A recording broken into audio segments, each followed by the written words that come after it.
అసలుకి ఆయన war two పోయిన బాధలో ఉన్నాడు. ఈ సినిమా కనుక పోయిందనుకో ఆయన వేరే ఆప్షన్ లేదు. అది దేవరా 2తో ఇంటి కొట్టుకోవాల్సింది. అది ట్రైలర్ గ్లిమ్స్ అయితే బాగానే ఉంది, కానీ సినిమా వస్తే కానీ చెప్పలేం ఏంటన్నది. అంటే ప్రశాంత్ నీల్ ఏం చేశాడంటే, ప్రశాంత్ నీల్ చేసిన మిస్టేక్ ఏంటంటే ఒకటే ప్యాటర్న్ లో వెళ్తున్నాడు, ఒకటే ప్యాటర్న్ లో గ్లిమ్స్ కట్ చేశారు. అందువల్ల ఫ్యాన్స్ డిసప్పాయింట్మెంట్ అయ్యారు.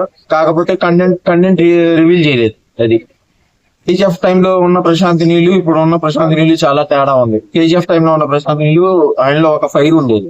ఆ ఫైర్ సలార్కి వచ్చేటప్పుడు కొద్దిగా తగ్గింది. ఆయన కాన్సన్ట్రేషన్ వల్ల ఇప్పుడు కేజీఎఫ్ 3 స్వయంగా పర్వం మీద ఉంది.